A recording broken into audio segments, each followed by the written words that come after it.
तो हम लोग शुरू करते हैं अभी। हम लोगों ने कल देखा था कि स्कैनर क्लास देखा था हमने, ठीक यस है। सर। और स्कैनर क्लास में हमने देखा कि इंटीजर वेरिएबल हम लोग किस तरीके से कीबोर्ड के थ्रू इनपुट ले सकते हैं एट द रन टाइम, ठीक है। फिर हमने देखा ब्रेक स्टेटमेंट और कंटिन्यू स्टेटमेंट, ओके। तो यहाँ तक कोई समस्या नहीं है, यस सर। तो ये क्लियर है यहाँ तक। प्रैक्टिस करके देखिए, यस। प्रैक्टिस करके देखिए आपने।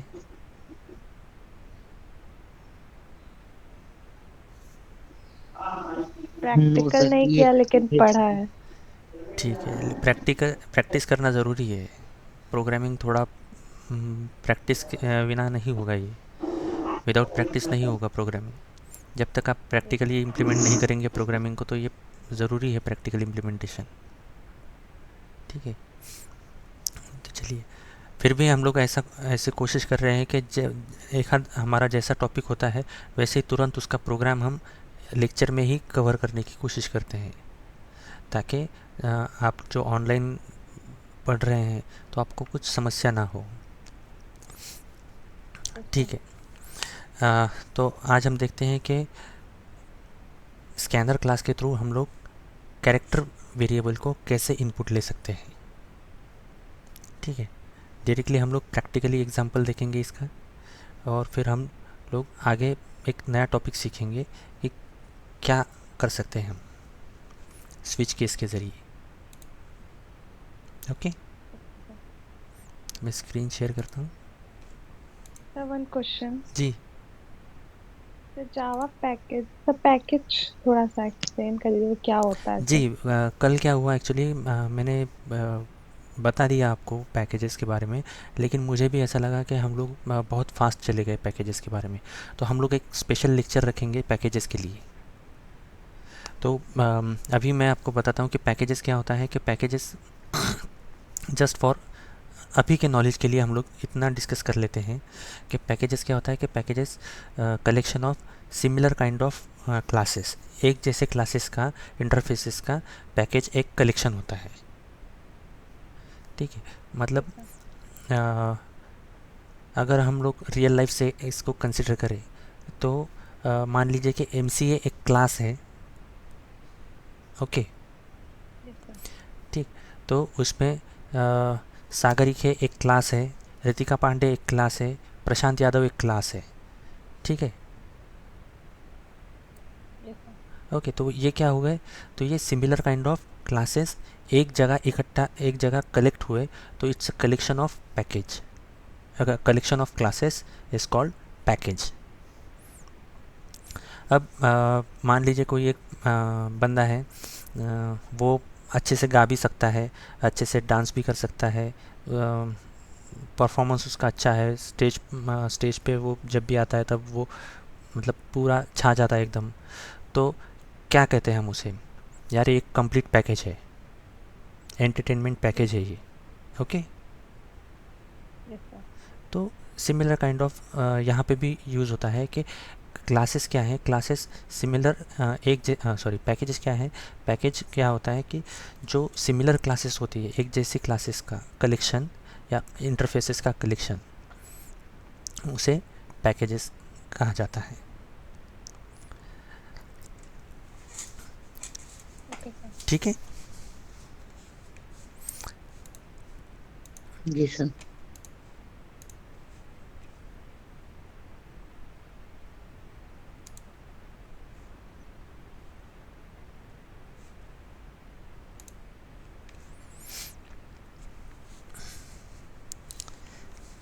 ठीक है,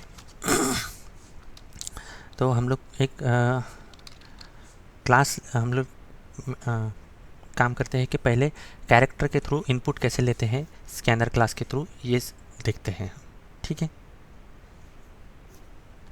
तो सबसे पहले क्लास लिखेंगे, पब्लिक क्लास डेमो 5 थे शायद,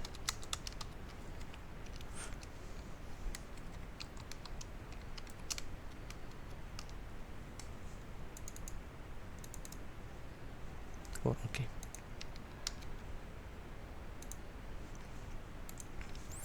फिर क्या आएगा, main method public static void main string arguments.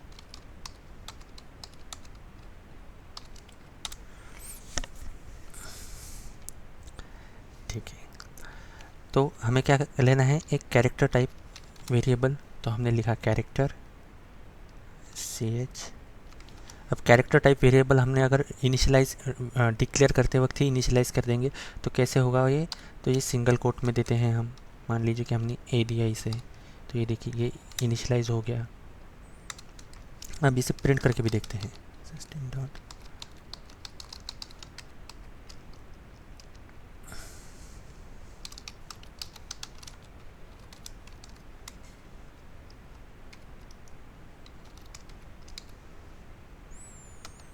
तो क्या प्रिंट होगा, ये स्मॉल ए।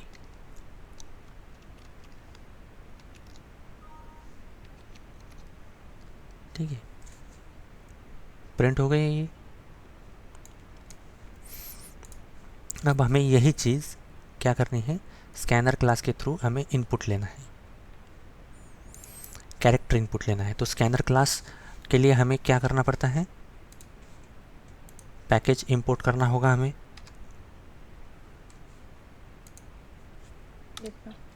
ठीक है, तो क्या करेंगे, हम बताएंगे कंपाइलर को कि import java dot इंपोर्ट करो util dot scanner। Java class के अंदर यूटिल, जावा पैकेज के अंदर यूटिल पैकेज है, उस पैकेज में स्कैनर नाम का जो क्लास है उसे इंपोर्ट करो।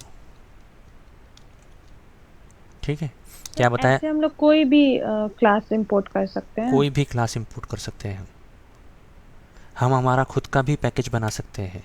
हम हमारे जो खुद के क्लासेस बनाएंगे उनका भी पैकेज बना सकते हैं हम।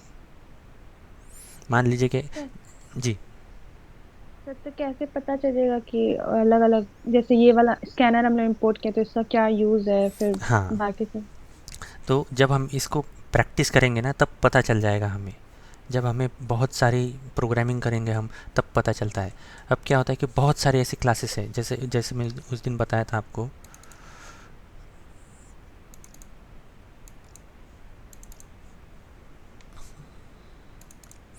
देखिए यूटिल पैकेज में हमने क्या किया कि स्कैनर क्लास का यूज़ किया। स्कैनर,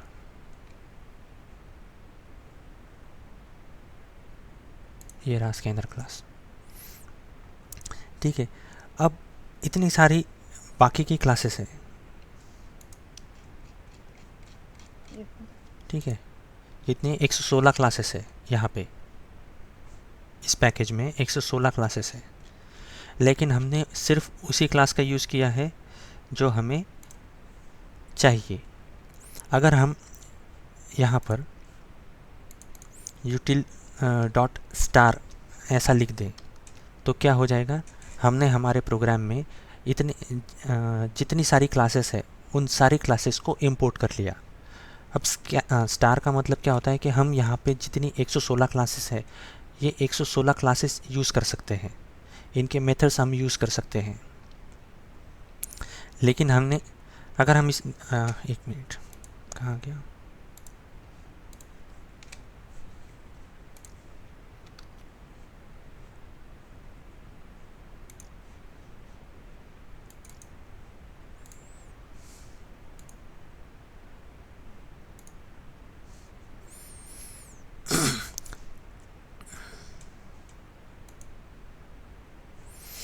देखिए ये क्या है, डेमो 5 डॉट क्लास। हम लोगों ने क्या देखा था कि जब हम हमारा सोर्स कोड, ये जो डेमो 5 है, इस फाइल को हमने कंपाइल किया, इस फाइल को हमने कंपाइल किया। ठीक है, कंपाइल किया तब क्या बनता है, डॉट क्लास फाइल बनती है। देखा था हमने, पढ़ा था, पढ़ा था यस ना। सर। हाँ, तो देखिए यहाँ पे क्या डिस्क्रिप्शन, देखिए इसका क्या हो रहा है कि डेमो डॉट क्लास क्रिएट कब हुई है, 19/12/2021 को 11:47 पे हुई है। कब क्रिएट हुआ ये, 11:11:43 पे क्रिएट हुआ है ये फाइल। और इस फाइल की साइज़ क्या है, 628 बाइट्स। ठीक है, अब अगर हम इसको स्टार कर देंगे, कंपाइल करेंगे इसे,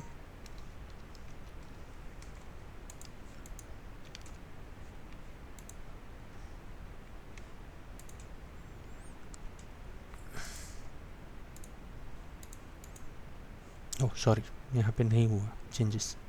मुझे लगा था यहाँ पे चेंज होंगे, क्योंकि क्या होता है कि अगर हम यहाँ पे फाइल साइज़ इंक्रीज़ कर देते हैं, मतलब इंपोर्ट कर देते हैं, तो मुझे लगा था कि यहाँ पे फाइल साइज़ भी इंक्रीज़ होगी, लेकिन ऐसा नहीं हुआ। जितना उसे चाहिए उतना ही यूज़ में लाया गया। सॉरी। तो यहाँ पे हमें क्या चाहिए, स्कैनर क्लास चाहिए। ठीक है, अभी यहाँ पे हमने सिर्फ स्कैनर क्लास को इंपोर्ट किया है। तो स्कैनर क्लास का यूज़ करने के लिए हमें क्या करना पड़ेगा, एक ऑब्जेक्ट क्रिएट करना पड़ेगा स्कैनर क्लास का।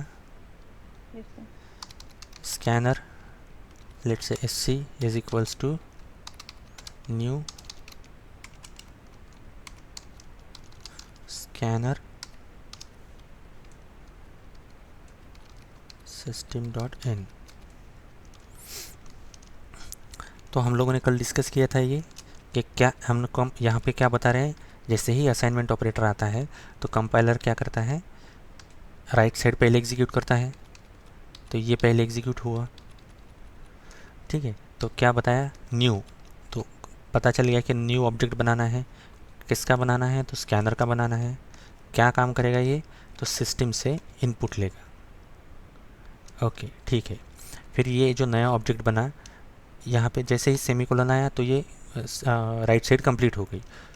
ठीक, तो राइट साइड का जैसे ही कंप्लीट हुई तो उसे लेफ्ट हैंड साइड को असाइन कर दिया। तो अगर दोनों चीज़ें मैच होती हैं तो ही ये असाइनमेंट पूरा होगा। इसीलिए जहाँ पे हम लोग इसे कलेक्ट करेंगे वो भी स्कैनर क्लास का एक ऑब्जेक्ट होगा। तो हमने उसे नाम दिया sc, और ये जो नया क्रिएटेड ऑब्जेक्ट है इसमें हमने कलेक्ट कर लिया। तो एससी की जगह पे अगर हम इनपुट लिख दे तो नहीं होगा? हो सकता है इनपुट, यहाँ पे कुछ भी लिख सकते हैं, सागर लिखेंगे, रितिका लिखेंगे, या फिर प्रशांत लिख सकते हैं। ये ऑब्जेक्ट नेम है ओके। XYZ। ज़रूरी नहीं है कि ये SC ही हो, और ये कितना बड़ा भी हो सकता है। स्कैनर इनपुट ऑब्जेक्ट,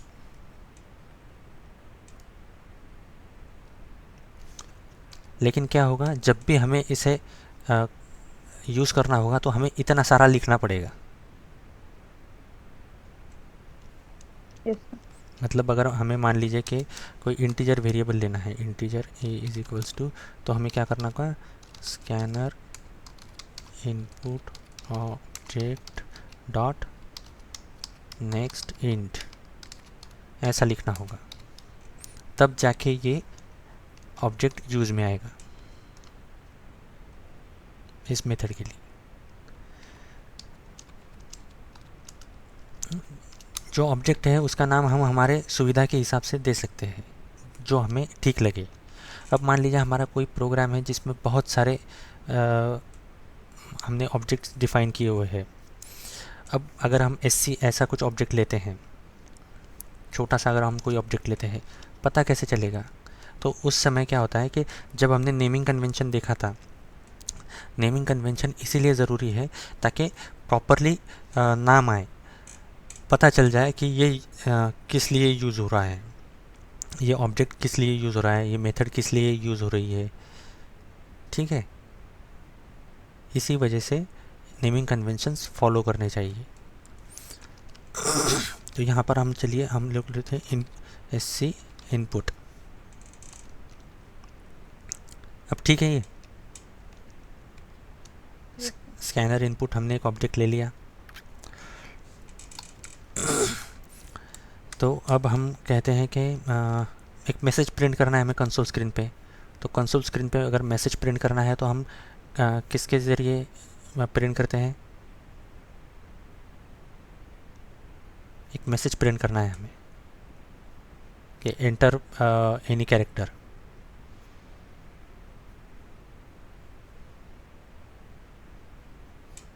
हम लोग प्रिंट कैसे करते हैं मैसेज को?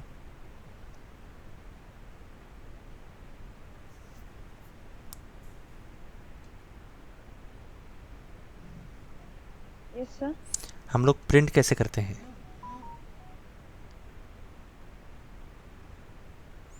The system dot out dot print. System dot out dot println, हमने यहाँ पे कहा enter enter the any enter any character. Character. ठीक है, अब हमें कैरेक्टर इनपुट लेना है। ठीक, तो हमने कहा enter C H is equals to, अब हमारा स्कैनर का ऑब्जेक्ट क्या है? S C input. ठीक, अब एस सी इनपुट के लिए जब हम यहाँ पर बताएंगे कि एस सी इनपुट, तो कैरेक्टर जब हम यूज़ करेंगे तो क्या बताएंगे हम यहाँ पे? एस सी इनपुट के ज़रिए नेक्स्ट जो मेथड है उसका कैरेक्टर एट ज़ीरोथ पोजीशन पे जो भी कैरेक्टर है वो हमें चाहिए। मतलब जो हम कैरेक्टर के थ्रू इनपुट देंगे, सॉरी कंसोल के थ्रू इनपुट देंगे, तो जो ज़ीरोथ पोजीशन पे होगा वही हमें चाहिए। ठीक है, कैसे? कंफ्यूज है ये? कंफ्यूजिंग है ये या क्लियर है? सर जीरो पोजीशन पे सर क्या है? देखिए, ठीक है, हम लोग रन करके देखते हैं इसे। हमने कंपाइल किया, रन किया। ठीक है, अब यहाँ पे क्या होगा? ये करंटली जो कर्सर ब्लिंकिंग हो रहा है ये, ठीक है, दिख रहा है ये ब्लिंकिंग कर्सर? यस जी। ठीक है, तो ब्लिंकिंग कर्सर जो कर्सर ब्लिंक हो रहा है वो अभी करंटली ज़ीरोथ पोजीशन है। ठीक है, अगर मान लीजिए मैंने यहाँ पे, ठीक है, ऐसा दिया, ठीक है, तो आउटपुट क्या आना चाहिए? सर अगर देखिए, हमने क्या कहा था कंपाइलर को पता यहाँ पे इनपुट लेते वक्त कि स्कैनर का जो ऑब्जेक्ट है उसके बाद नेक्स्ट जितने भी सारे इनपुट आएंगे उसमें से कैरेक्टर एट ज़ीरोथ पोजीशन पे जो भी है, ज़ीरोथ पोजीशन माने एस जहाँ पे है स्टार्टिंग, वही लेना है। यस सर समझ। ठीक है, सर अगर वहाँ पे 1 लिखते हैं तो ए आता, हाँ और सर अगर 2 चाहिए तो मतलब एस और ए दोनों। हाँ, तो ये हम लोग और आगे देखेंगे इसके लिए, दोनों चाहिए तो और आगे देखेंगे। ठीक है, यस सर। अभी ये क्लियर है यहाँ पर? जी। ठीक है, तो हमने स्कैनर के थ्रू इनपुट भी देख लिया कि इनपुट कैसे लेते हैं स्कैनर के थ्रू। ठीक है, देखिए ये आप ध्यान दीजिएगा इस पे, क्योंकि मैं आपको आज एक टास्क देने वाला हूँ, एक प्रोग्राम आपको करना होगा इस पे। ये क्लियर है? सर जी। ये स्लैश टी क्या है? ओके, स्लैश टी ये जो होता है ये एक क्या कह सकते हैं इसे, डिलीमीटर की तरह काम करता है ये। डिलीमीटर स्थिरांक होता है, ये कांस्टेंट कांस्टेंट होते हैं ये। जैसे सर अगर इसको नहीं लिखेंगे नहीं तो? नहीं लिखेंगे तो कोई समस्या नहीं है। स्लैश टी जो होता है जो हम यूज़ करते हैं स्पेस, ठीक है, कीबोर्ड पे हम लोग जो स्पेस बार यूज़ करते हैं तो यस सर। वो एक स्पेस देता है। ठीक, लेकिन अगर हम उसी को टैब अगर यूज़ करें तो एक टैब 4 स्पेस की जगह कंसिडर करता है। ठीक। Yes sir. तो जो स्लैश टी है वो एक टैब का काम करता है।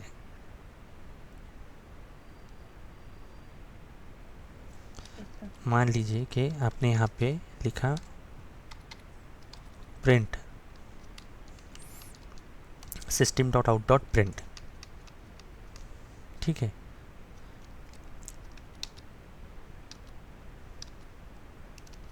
अभी करंटली आप आउटपुट देखिए इसका कि क्या आ रहा है। अब हमारा कर्सर कहाँ पे है? Enter any character. इस लाइन के ख़त्म होने के बाद नेक्स्ट लाइन पे हमारा कर्सर आ रहा है। ठीक है। हमने दिया यस इसको सर। W, फिर क्या आया? Character is W। ठीक है। अब अगर हम यहाँ पर प्रिंट एलन यूज़ नहीं करते हैं, सिंपल हमने प्रिंट यूज़ किया। ठीक है। अब हमने इसे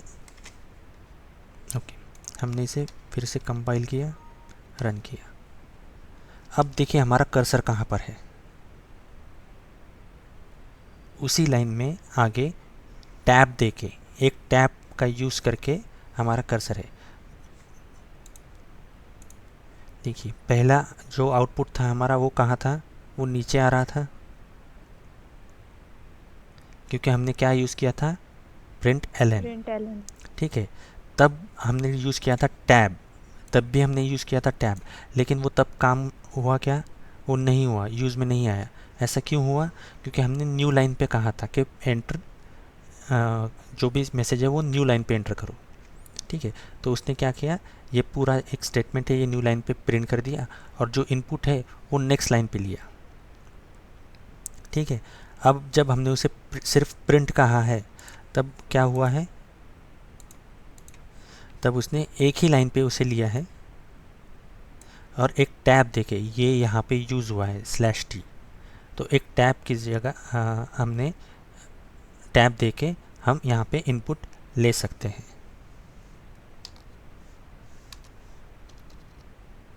ठीक है।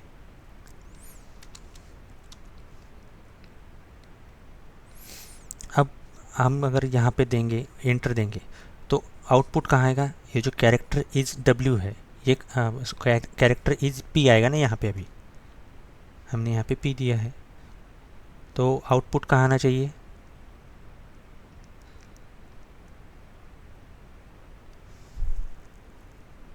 प्रशांत जी? ये सर नीचे वाले में आना चाहिए, इसके नी, नीचे लाइन में। नीचे वाले लाइन में आना चाहिए। जी। रितिका जी क्या ये सही कह रहे हैं? No sir. तो कहाँ आने तो चाहिए? शायद the character is P sir, space नहीं रहेगा इसके बाद। मतलब एंटर करूँगा मैं तो कहाँ आएगा? अगर मैं कोई भी की प्रेस करता हूँ तो ये प्रिंट कहाँ पे होगा? तो सेम लाइन में होगा लेकिन स्पेस नहीं होगा।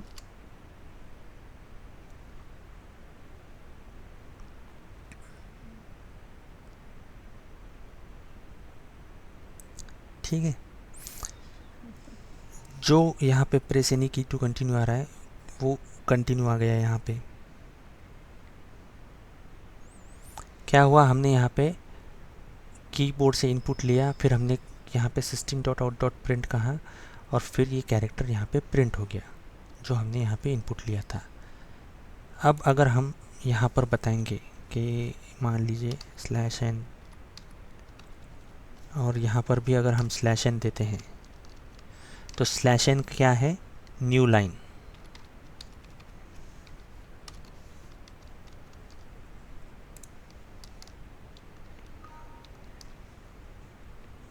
यहाँ पर देखिए,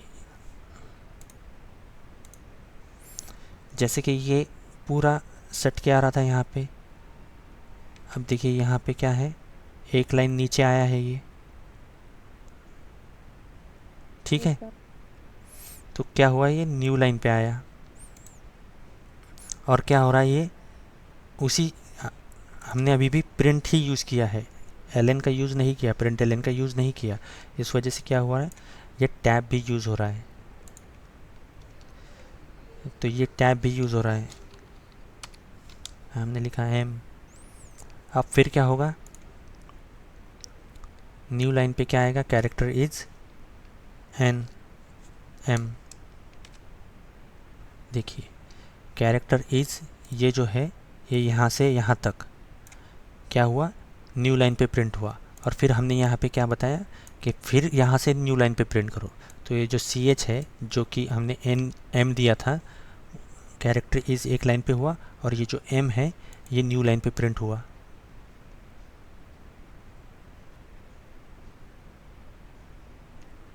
तो क्लियर है ये स्लैश एन और स्लैश एम, जी सर। स्लैश एन और स्लैश टी।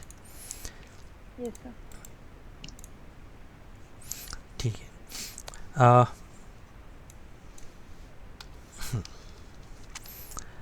तो ये हमारा प्रोग्राम जो है ये हमने कीबोर्ड के थ्रू कैरेक्टर इनपुट लिया है। तो ये क्लियर है अभी आपको, कैरेक्टर इनपुट। Yes sir. ठीक है, मैं आपको टास्क देने वाला हूँ आज। Okay sir. ठीक है, तो एक नया टॉपिक सीखते हैं आज हम लोग, स्विच केस। हम लोगों ने ब्रेक स्टेटमेंट देखा था, यस सर। हम लोगों ने ब्रेक स्टेटमेंट देखा था। तो उसी ब्रेक स्टेटमेंट को आज हम यहाँ पे यूज़ करेंगे कि कैसे स्विच केस में ब्रेक स्टेटमेंट का यूज़ होता है।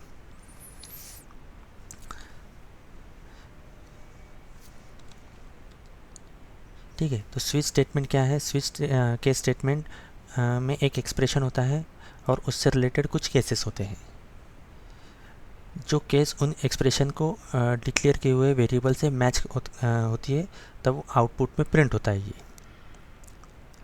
अगर कोई भी केस एक्सप्रेशन मैच नहीं होता तो डिफ़ॉल्ट स्टेटमेंट एग्जीक्यूट होता है, और उसमें जो डिफ़ॉल्ट ब्लॉक होता है उसमें जितने सारे स्टेटमेंट्स होते हैं वो प्रिंट होते हैं।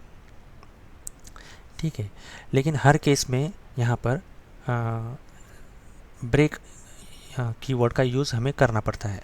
अगर हम ब्रेक कीवर्ड का यूज़ नहीं करेंगे तो एक के बाद एक सारे स्टेटमेंट एग्जीक्यूट होते रहेंगे। ठीक है, अब ब्रेक स्टेटमेंट लगवाने के बाद अगर कोई भी स्टेटमेंट हमारा एक्सप्रेशन से मैच नहीं करता है, ठीक है, तो अंत में डिफ़ॉल्ट केस में डिफ़ॉल्ट स्टेटमेंट्स एग्जीक्यूट होते हैं और वो एग्जीक्यूट हो जाता है डिफ़ॉल्ट स्टेटमेंट। डिफ़ॉल्ट केस में हमें ब्रेक लगाने की ज़रूरत नहीं होती।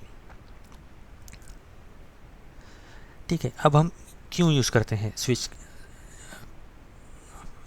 स्विच केस का यूज़ हम क्यों करते हैं। अगर हमें बहुत सारी इफ़ कंडीशन का यूज़ करते हैं हम लोग कि हमारे प्रोग्राम में, तो हमारा जो प्रोग्राम है वो बहुत ज़्यादा कॉम्प्लिकेटेड हो जाता है, कॉम्प्लेक्स हो जाता है। तो ऐसा प्रोग्राम समझने में भी बहुत मुश्किल होता है। ठीक है, और एरर के चांसेस ज़्यादा होते हैं। मान लीजिए कि आपने इफ़ एल्स लिखा है, कहीं सिंपल इफ़ लिखा है, कहीं एल्स इफ़ लिखा है, तो ऐसे प्रोग्राम्स को कंसिडर करने में हमें पता नहीं चल पाता, कहीं कहीं मिस्टेक्स होने के चांसेस ज़्यादा होते हैं कि इफ़ और एल्स, कौन से इफ़ का कौन सा एल्स है, या एल्स इफ़ कहाँ यूज़ करना है। तो ऐसी सारी सिचुएशन के से बचने के लिए हम लोग स्विच का यूज़ करते हैं। ठीक है, तो स्विच स्टेटमेंट क्या है, कंडीशनल ब्रांचिंग स्टेटमेंट है, जिसका यूज़ एक वेरिएबल की वैल्यू के अनुसार जो मल्टीपल केसेस होती है उनको चेक करने के लिए किया जाता है। ठीक है, जो स्विच केस होता है इसकी शुरुआत में एक वेरिएबल होता है, इसके और जो बीच में होता है वो केस स्टेटमेंट्स के साथ बहुत सारे स्टेटमेंट के ब्लॉक होते हैं, और अंत में डिफ़ॉल्ट स्टेटमेंट होता है जो कि डिफ़ॉल्ट ब्लॉक के साथ होता है। ठीक, तो इसकी शुरुआत कैसे होती है कि इसकी शुरुआत में एक एक करके वेरिएबल की वैल्यू जो है वो सभी केस के साथ चेक की जाती है। ठीक है, अगर कोई भी केस वेरिएबल की वैल्यू से मैच नहीं करता है, मैच करता है, तो उस केस के अंदर लिखे हुए सारे स्टेटमेंट ब्लॉक को एग्जीक्यूट कर देते हैं। और अगर कोई भी कोई भी केस वेरिएबल की वैल्यू से मैच नहीं करता है, तो अंत में जो हमने डिफ़ॉल्ट ब्लॉक लिखा है वो ब्लॉक एग्जीक्यूट कर देता है। स्विच केस का सिंटैक्स कैसा है, तो ये इस तरीके से सिंटैक्स है। ठीक है, स्विच लिखते हैं, फिर यहाँ पे एक्सप्रेशन आता है। यहाँ पे हम लोग एक कंडीशन चेक करते हैं कि ये क्या है, स्विच क्या है। मान लीजिए कि अगर केस एक कीवर्ड है और उसकी वैल्यू देते हैं हम यहाँ पे वैल्यू 1, तो अगर ये एक्सप्रेशन वैल्यू 1 से मैच करता है तो ये सारे स्टेटमेंट एग्जीक्यूट हो जाएंगे इसके अंदर लिखे हुए, और ये यहाँ पर ब्रेक हो जाएगा, तो ये स्विच यहाँ पे ब्रेक हो जाएगा, तो बाकी के केसेस चेक नहीं होंगे। ठीक, अगर मान लीजिए वैल्यू 1 मैच नहीं करता है तो वो वैल्यू 2 मैच करेगा यहाँ पर। अगर वैल्यू 2 मैच हो जाता है तो ये सारे स्टेटमेंट्स एग्जीक्यूट होंगे, और जैसे ही ब्रेक आता है तो ये बाकी के स्टेटमेंट्स एग्जीक्यूट किए बिना यहाँ से डायरेक्टली स्विच के बाहर आ जाएगा। और ऐसे हम नंबर ऑफ़ n वैल्यू, कितनी भी वैल्यूज़ हम चेक कर सकते हैं, नंबर ऑफ़ n केसेस हम लोग यहाँ पर लिख सकते हैं स्विच के अंदर। ठीक, एग्जीक्यूशन सेम होगा कि एक एक वैल्यू वो चेक करता रहेगा। और अगर हमने नंबर ऑफ़ n केसेस लिखने के बावजूद भी अगर कोई भी वैल्यू इस केस से इस एक्सप्रेशन से मैच नहीं करती है तो ये अंत में डिफ़ॉल्ट एग्जीक्यूट होगा, ये डिफ़ॉल्ट स्टेटमेंट्स एग्जीक्यूट होंगे और ये अपने आप ब्रेक हो जाएगा। क्लियर है ये?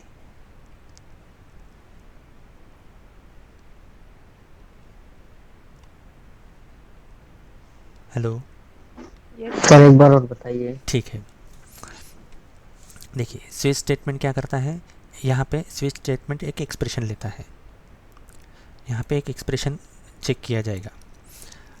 ठीक, अगर उस एक्सप्रेशन की वैल्यू इस वैल्यू 1 से मैच करती है, केस 1 से अगर मैच करती है तो स्टेटमेंट 1 मतलब इसके अंदर केस यहाँ पे ये जो केस है फर्स्ट केस, तो इसके अंदर जितने सारे स्टेटमेंट्स हैं उतने सारे स्टेटमेंट्स एग्जीक्यूट होंगे और उसके बाद ब्रेक स्टेटमेंट एग्जीक्यूट होगा। तो ब्रेक स्टेटमेंट क्या करेगा, इस स्विच केस को ब्रेक कर देगा और ये बाकी की वैल्यू बाकी की केसेस चेक नहीं होंगे। ठीक, अगर सेम कंडीशन एक्सप्रेशन में चेक हो रहा है तो वैल्यू 1 से मैच नहीं करता है, ये केस 1 से मैच नहीं करता है। ठीक, तो केस 2 से मैच करेगा, केस 3 से मैच करेगा, केस 4 से मैच करेगा, जहाँ पे भी उसे मैच मिला वहाँ पर वो उसके सारे स्टेटमेंट्स एग्जीक्यूट कर देगा, और जैसे ही उसे ब्रेक मिलेगा तो वो केस को ब्रेक कर देगा, स्विच केस को ब्रेक कर देगा। ओके, तो जैसे ही ये ब्रेक हुआ तो ये इसके बाहर बाद वाले स्टेटमेंट्स एग्जीक्यूट होंगे। अब अगर यहाँ पे हम number of n cases they सकते हैं यहाँ पे। ठीक, अगर नंबर ऑफ़ n केसेस देने के बावजूद भी अगर ये सारे स्टेटमेंट कुछ एग्जीक्यूट नहीं होते, ये एक्सप्रेशन मैच नहीं होता है किसी भी वैल्यू से, तो क्या होगा, आखिरी में डिफ़ॉल्ट जो ब्लॉक है ये अपने आप एग्जीक्यूट हो जाएगा, इसके अंदर जितने सारे स्टेटमेंट है वो अपने आप एग्जीक्यूट होंगे और ये सारे स्टेटमेंट एग्जीक्यूट हो जाएंगे यहाँ पर, और ये अपने आप ब्रेक हो जाएगा स्विच। फिर से बताना है? सर किसी एक ही केस के सारे स्टेटमेंट एग्जीक्यूट होंगे ना? एक ही केस के सारे स्टेटमेंट एग्जीक्यूट होंगे, क्योंकि देखिए हर केस में ब्रेक लगा है, यहाँ पे भी ब्रेक है, केस 2 में भी ब्रेक है, केस n में भी ब्रेक है, सिर्फ डिफ़ॉल्ट में ब्रेक नहीं होता, क्योंकि डिफ़ॉल्ट के बाद तो ये तो अपने आप बंद होना ही है। ठीक है, मान लीजिए कि अगर हमने यहाँ पे ब्रेक नहीं दिया, ओके, और केस 1 की वैल्यू मैच हो गई, हमने यहाँ पे किसी भी स्टेटमेंट में ब्रेक नहीं दिया है, मान लीजिए ऐसा, तो क्या होगा, केस 1 एग्जीक्यूट होगा, जैसे उसे एक्सप्रेशन मिल जाएगा यहाँ पे तो केस 1 एग्जीक्यूट होगा, ये सारे स्टेटमेंट एग्जीक्यूट होंगे। फिर क्या होगा, हमने ब्रेक तो दिया नहीं है, फिर केस 2 के अंदर के सारे स्टेटमेंट भी एग्जीक्यूट होंगे, फिर वो चलता ही रहेगा जब तक वो डिफ़ॉल्ट तक नहीं आ जाता, वो एग्जीक्यूट होता ही रहेगा। इसीलिए ये ब्रेक देना बहुत ज़रूरी है कि हमें बताना पड़ेगा कि हाँ इतना ही था इसका काम, हमने जो यहाँ पे एग्जीक्यूशन कर लिया है, अब इसको ब्रेक करो, स्विच को ब्रेक करो, हमें हमारा जो एक्सप्रेशन था वो मैच मिल गया है, एक्सप्रेशन का मैच मिल गया है, अब इसको ब्रेक करो केस को। ठीक है जी ठीक है, तो देखिए, अरे हाँ मैंने आपको एक फ्लो चार्ट बताया था, ये फ्लो चार्ट देखने के बाद मुझे याद आया, हम लोगों ने चेक, आपको एक मैंने एग्ज़ाम्पल दिया था पॉजिटिव और निगेटिव नंबर के लिए आप फ्लो चार्ट बनाएंगे। हम लोगों ने एक बनाया भी था। जी सर, उसमें हाँ, जीरो नहीं मेंशन किए थे और सब ज़ीरो बताए थे। ज़ीरो नहीं था उसमें। अगर वो पॉजिटिव और निगेटिव नंबर के लिए हमने फ्लो चार्ट बनाया था हमने, और आपको ये चेक करना था फ्लो चार्ट में, ये बताना था कि ज़ीरो नंबर अगर इनपुट देते हैं कोई तो उसका फ्लो चार्ट कैसे होगा। ठीक है, आज मुझे वो भेजिएगा आज। Okay, okay sir. ठीक है। तो स्विच केस का फ्लो चार्ट देखते हैं। देखिए स्विच केस क्या करेगा, कंडीशन स्टेटमेंट चेक करेगा, यहाँ पे एक्सप्रेशन चेक होगा। यहाँ पर मान लीजिए कि अगर केस वन अगर मैच होता है, अगर केस वन अगर ट्रू होता है तो स्टेटमेंट, केस वन के जो स्टेटमेंट ब्लॉक होंगे वो एग्जीक्यूट होंगे। केस वन एग्जीक्यूट होगा, ब्रेक हो जाएगा। तो ब्रेक होने के बाद क्या हो जाएगा, ये स्विच के आफ्टर के स्टेटमेंट एग्जीक्यूट कर देगा, ये कहीं पे भी नहीं जाएगा। ठीक है, मान लीजिए केस वन अगर मैच नहीं होता है, ये अगर मैच नहीं होता है, केस टू पे जाएगा। केस टू स्टेटमेंट सारे एग्जीक्यूट होंगे, जैसे ये ट्रू होगा तो स्टेटमेंट्स एग्जीक्यूट होंगे। फिर ये कहाँ जाएगा, स्विच के बाहर, क्योंकि उसे क्या मिला, ब्रेक मिला, तो स्विच के बाहर चला गया और स्विच के बाहर वाले स्टेटमेंट एग्जीक्यूट कर दिए। अगर ये केस टू भी फॉल्स है तो केस थ्री एग्जीक्यूट होगा, केस थ्री के स्टेटमेंट्स एग्जीक्यूट होंगे, ब्रेक हो जाएगा। तो ब्रेक कहाँ जाएगा, ब्रेक होने के बाद स्टेटमेंट्स आफ्टर स्विच, स्विच के बाहर वाले स्टेटमेंट्स। तो ऐसा केस एन तक चेक होगा। अगर केस एन तक चेक होने के बाद अगर केस एन हमारा ट्रू है तो स्टेटमेंट्स ये एग्जीक्यूट होंगे, ब्रेक हो जाएगा और ये कहाँ जाएगा, फिर यहाँ पर। लेकिन अगर ये सारे स्टेटमेंट अगर केस एन तक ये गलत है, फॉल्स है, तो ये सारे स्टेटमेंट्स अगर फॉल्स हो जाते हैं तो बाय डिफ़ॉल्ट कौन सा होगा, डिफ़ॉल्ट स्टेटमेंट एग्जीक्यूट होगा। और ये डिफ़ॉल्ट स्टेटमेंट एग्जीक्यूट होने के बाद अपने आप स्विच ब्रेक हो जाएगा। ठीक है, जी सर। Yes sir. हाँ ये देखिए, ये इसका एक एग्जांपल है। एक क्लास लिया हमने यहाँ पर, class my switch, main method लिखी हमने public static void main string args, फिर हमने लिखा integer x is equals to 1। Okay, फिर हमने क्या कहा, स्विच केस लिखा हमने यहाँ पर और उसको x पास कर दिया। x के अंदर वैल्यू क्या है, 1। ओके, तो यहाँ पे हम लोग क्या चेक करेंगे, अभी केस चेक करेंगे कि केस ज़ीरो है क्या। अगर ये ज़ीरो है, देखिए केस के बाद क्या है, कोलन है, दो। हाँ, अगर ये केस ज़ीरो है तो system dot out dot println X is equals to zero, और फिर हमने कहा ब्रेक, तो यहाँ पे ब्रेक हो जाएगा। तो ये क्या कंडीशन ट्रू है, एक्स के अंदर ज़ीरो है, नहीं। तो ये कंडीशन फॉल्स हो गई। तो कौन सी कंडीशन चेक जी। होगी, ये कंडीशन केस चेक होगी, फर्स्ट। Case one. ठीक है, तो केस वन की चेक होगी, उसके बाद क्या आएगा, ये जैसे ही उसे ट्रू मिला तो ये स्टेटमेंट एग्जीक्यूट हो जाएगा, x is equal to 1, break हो जाएगा यहाँ पे। ओके, अब ब्रेक होने के बाद ये जो स्विच केस है यहाँ से शुरू हुआ, यहाँ पर ख़त्म हुआ। ठीक, तो इसके बाद वाले स्टेटमेंट एग्जीक्यूट होंगे। अब इसके बाद कोई स्टेटमेंट नहीं है तो क्या होगा, इसके बाद कोई स्टेटमेंट नहीं, तो ये मेन मेथड यहाँ पर क्लोज हुआ, यहाँ पे क्लास बंद हो गया, तो हमारा प्रोग्राम ही यहाँ पर खत्म हुआ। तो आउटपुट क्या आएगा हमारा, ये आएगा output system dot out dot println X is equal to 1। अब हमने यहाँ पर कितनी कंडीशन चेक की है, 3 कंडीशन चेक की है, जी। 0, 1 और 2।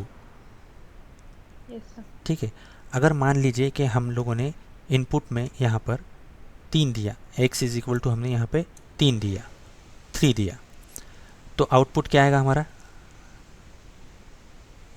X is not found। x is not found, perfect, default statement execute होगा। या फिर हमने यहाँ पर क्या दिया, मान लीजिए कि हमने यहाँ पर x दिया तो भी यही आएगा।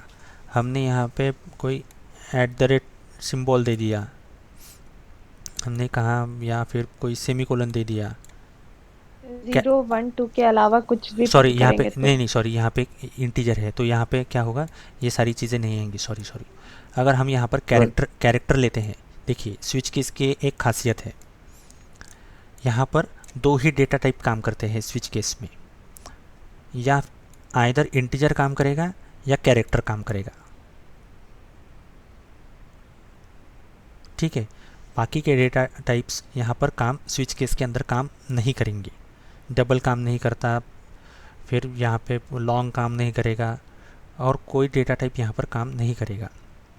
सिर्फ इंटीजर और कैरेक्टर दो ही डेटा टाइप यहाँ पर काम करेंगे।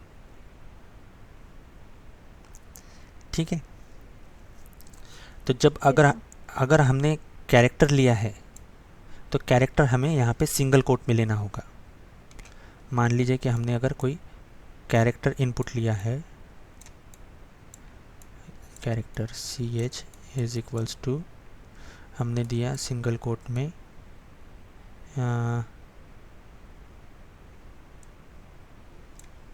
d। ठीक है, तो केस कैसी आएगी यहाँ पर,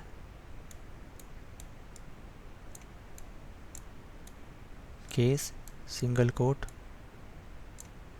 d। ठीक है, इस तरीके से आएगा ये। यहाँ पे हम चेक करेंगे तो अगर ये d है तो यहाँ पे हम बताएंगे कि character is equals to d। ठीक है, क्लियर हुआ ये यस सर।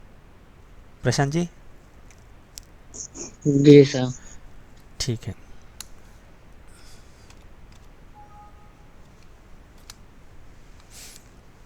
हाँ तो अभी मेन चीज़, आज का आपका टास्क, हम लोगों ने क्या देखा आज कि कीबोर्ड से कैरेक्टर इनपुट कैसे लेते हैं। ठीक है, यस सर। तो हमें क्या करना है, आपका टास्क क्या है कि कीबोर्ड से कोई भी कैरेक्टर इनपुट लीजिए और वो चेक कीजिए कि वो वॉवेल है क्या।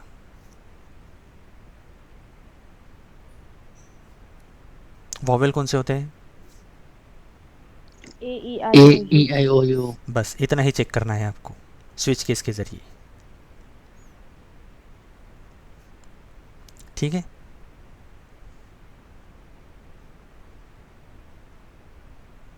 ओके। Yes sir. हाँ यस सर। ठीक है, तो आज रुकते हैं फिर। Okay sir.